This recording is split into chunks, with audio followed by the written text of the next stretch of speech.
Despite unprecedented levels of educational achievement, career success, and legal equality, rates of depression, anxiety, and reported loneliness among women have reached historic highs. Now pause for a moment. That sentence just a few decades ago would have sounded outrageous. Not because the reality didn't exist, but because we simply didn't have the cultural language to say it out loud without being labeled regressive or anti-feminist. But here we are, in 2025, and the truth is getting harder and harder to ignore.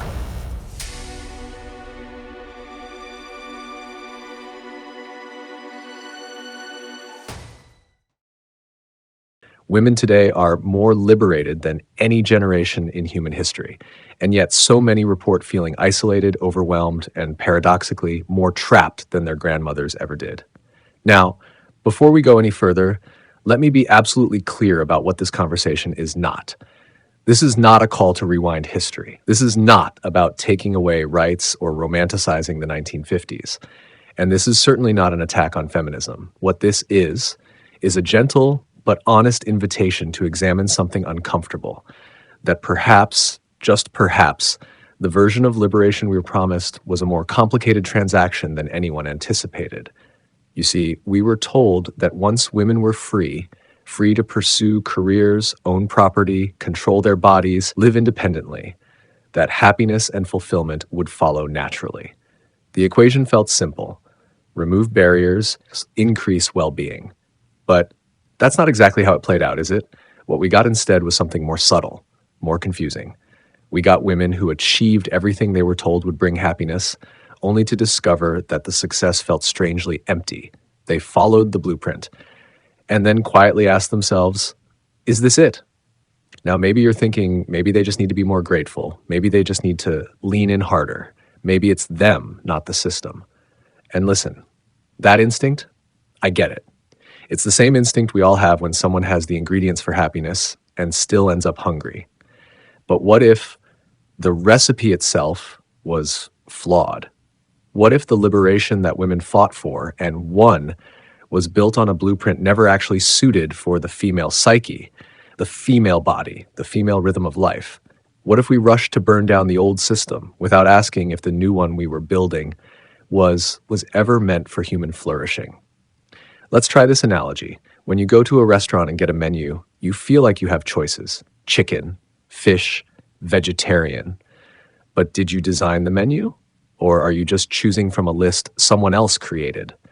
This, I believe, is what happened with modern liberation. The menu got longer, yes, but we never questioned the restaurant itself. Who built it? Who it was designed to serve? We gave women access to careers, but those careers were structured around male timelines. Linear, demanding, rewarding peak performance right in the middle of childbearing years. We gave women financial freedom, but within a system that worships individualism, not community.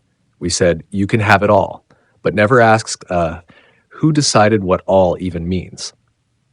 And when women started saying, I'm tired, I'm lonely, I feel like something's missing, we responded with confusion, almost as if their suffering wasn't part of the plan. And yet, here they are. Not women who failed at the new game, but women who won and still felt lost. The successful lawyer at 40 who wonders where the years went and why her deepest relationships never took root. The founder of an empire who lies awake, surrounded by accolades, and still feels alone. The professor who reached the top of her field and found the summit quiet and cold. These women checked every box. They did everything right. But maybe, just maybe, the boxes themselves were the problem. So where did we go wrong? I believe it comes down to three major myths, three illusions about freedom that have quietly betrayed us. 1, that liberation means unlimited individual choice. 2, that independence equals strength. 3, that success leads to fulfillment. In the next few minutes, we're going to explore each of these, not to tear down progress, but to better understand why so much progress has left so many feeling unfulfilled. Because here's what I truly believe. This isn't the failure of liberation, it's the incompleteness of it. And until we're brave enough to have this conversation, we'll keep watching brilliant, capable, powerful women quietly wonder, why does this feel so much harder than it was supposed to? So let's examine the first misconception that's created this paradox. The belief that liberation equals unlimited individual choice. This is perhaps the most seductive myth of modern feminism. It goes something like this. If we just remove the barriers, those old gates that kept women out of professions, out of freedoms, out of choices, then women would finally be free to shape their lives however they wanted. And yes, on the surface, it sounds logical. The problem was constraint. So remove the constraint, right? More options equals more freedom equals more happiness. But here's what that analysis missed. Choices don't exist in a vacuum. They exist within systems, and systems come with their own architecture, their own values, their own silent rules. Think of it like this. You walk into a restaurant. The waiter hands you a menu with 50 dazzling options. You feel empowered. Look at all this choice. But you didn't design the menu. Someone else decided what's on it. Someone else set the prices, portion sizes, and opening hours. You're choosing, yes, but only within a framework built by someone else, for someone else. That, I believe, is exactly what happened with women's liberation. We expanded the menu dramatically, but we never stopped to ask, who built the restaurant? Who decided what kind of dining experience this would be? The careers women fought to enter. They were modeled around male timelines, linear growth, peak performance in one's 30s and 40s, exactly when most women are biologically and emotionally drawn toward nurturing life. The systems women stepped into valued competition over cooperation, hierarchy over harmony, productivity over presence. We told women, you can choose to be a mother or choose to be a professional, but we never questioned why it had to be either or. And so we created what I call the illusion of choice. Yes, women can pick from the menu, but the menu was never written with their lives in mind. And then we acted surprised when many women made their choices and still felt unsatisfied. Like the high-achieving lawyer who realizes at 40 she built a brilliant career, but has no space in her life for the relationships she quietly yearned for. Or the entrepreneur who conquered markets, but finds that her emotional armor, the very thing that made her strong, now stands in the way of real intimacy. These women made their choices. But the game was never designed for the lives they were trying to live. And that brings us to the second dangerous myth, the idea that independence equals strength. This belief runs so deep, we hardly even notice it. We tell women, don't need anyone, don't ask for help, be strong, be self-sufficient. That's what a liberated woman looks like. But here's the problem. Humans are not designed for complete independence. Our entire biology, psychology, and evolutionary story is built around one thing: connection, mutual support, interdependence. Teaching women to be completely independent is like teaching someone to build a fortress on an island. Yes, you'll be protected. Yes, you'll be safe, but you'll also be devastatingly alone. And this is exactly what's happened. In dating, where needing a partner is seen as weakness. In parenting, where asking for help feels like failure. In careers, where collaboration is seen as soft and delegation as incompetence. We've trained women to survive without anyone, but in doing so, we've left them unable to truly connect with anyone. And the cost of that is enormous, because real strength doesn't come from being alone. It comes from being known, being seen, being supported, and supporting others in return. The women who are most fulfilled aren't the ones with the thickest armor. They're the ones with the richest relationships, the ones who've learned that vulnerability isn't a liability, it's a bridge. But we never taught that. We taught strength as isolation, and now we wonder why loneliness is epidemic. Now, if you're still with me, if this is resonating, consider sharing this episode. Maybe there's someone in your life who needs to hear this. And if you find value in these reflections, feel free to hit the super thanks. It really helps keep this message alive and evolving. Let's now look at the final and perhaps most damaging myth of all, that success leads to fulfillment. This belief is so baked into our culture, it feels sacrilegious to question it. The entire women's movement rested on the idea, if women achieve the same kind of success as men, they'll feel just as fulfilled. But what if that was never true? What if the kind of success we've been striving for, individual achievement, financial dominance, relentless productivity, was never designed for joy? Maybe it was designed for stability, for economic output, for keeping the wheels of society turning. Imagine training for years to run a 5K. You've optimized every aspect: diet, timing, mindset. But then the day of the race arrives and it's not a 5K, it's a marathon. Now your tools don't fit the terrain. Your rhythm breaks down, your breath shortens. You wonder, why am I so exhausted? This is what's happened to modern women. They trained for the success game. They won the success game. But the life they actually wanted, that was a whole different race. Because the skills that make you a top executive, like emotional detachment, long-term goal setting, and ruthless prioritization, are the very skills that make relationships brittle. The woman who built an empire can't figure out how to let her guard down around her own children.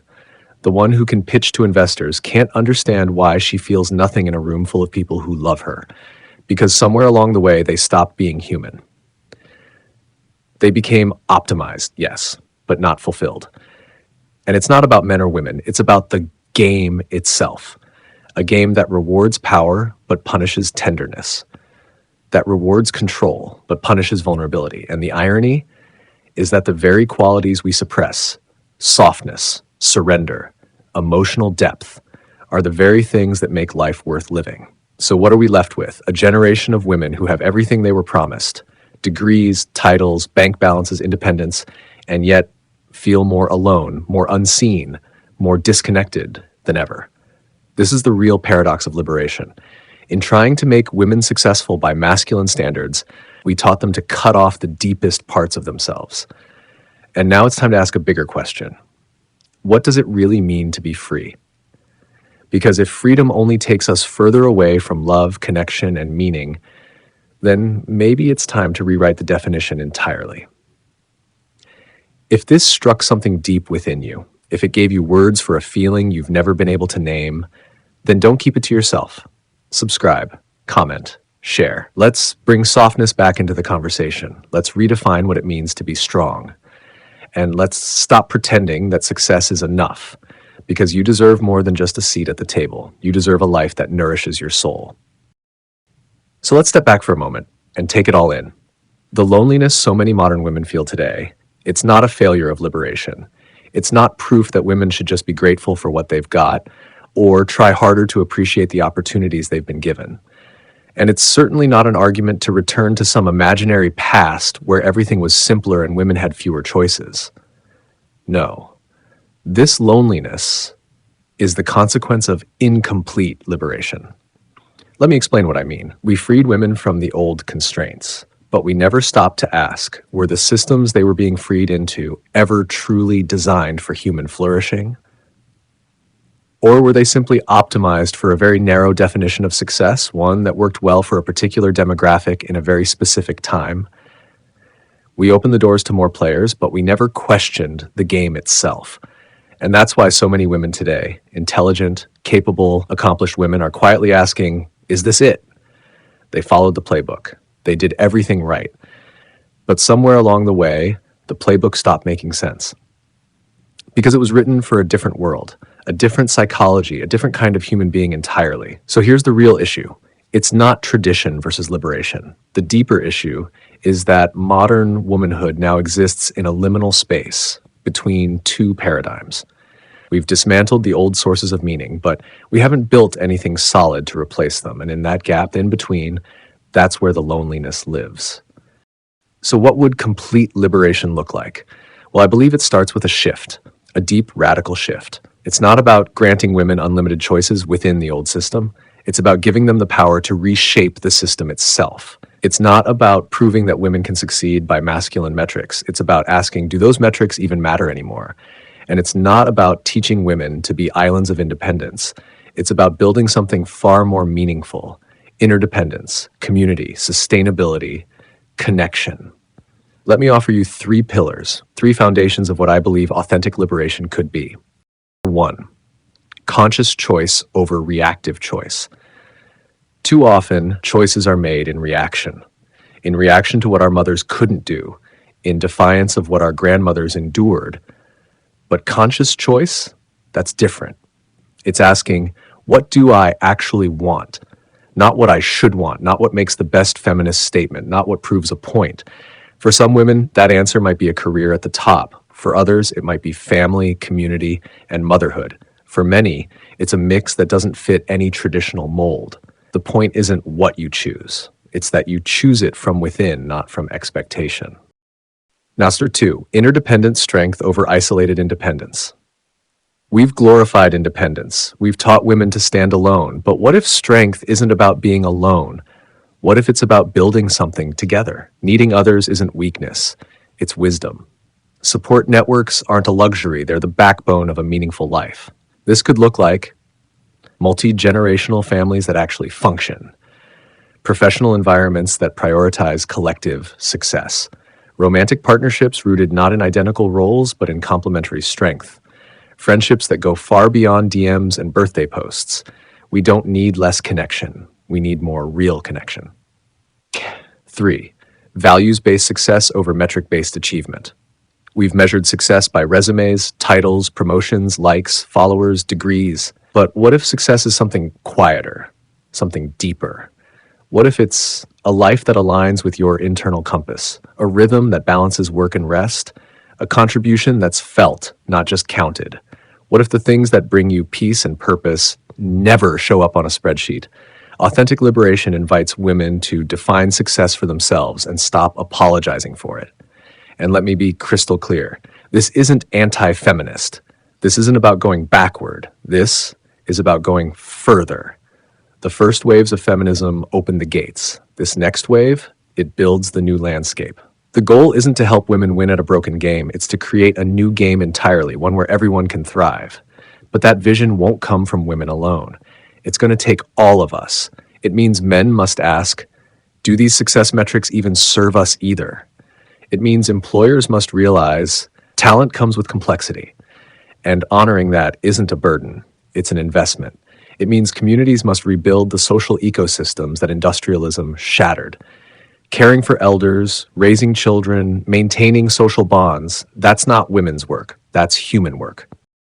So if you're feeling the tension between what you've achieved and what you still hunger for, you're not alone.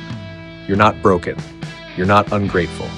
You're just living in the space between paradigms. The ache you feel, that's not weakness. That's the call to finish what liberation started. If this resonates with you, if this echoes your own experience or the lives of women you love, drop a comment. I want to hear your story. And if you've stayed with me this long, thank you. This wasn't an easy topic, but it's important. So please, like this episode, subscribe to the channel. Your support helps us bring conversations like this to more people who need them. Also, if you found this helpful, check out our video, When Nice Guys Turn into Bad Boys, a powerful exploration of how men are also navigating outdated systems that no longer serve them. You'll find it linked below. Thank you for giving your time, your attention, and your heart to this conversation. These are the conversations that shape the future, and I'm grateful we could have it together. Until next time, be well and stay true.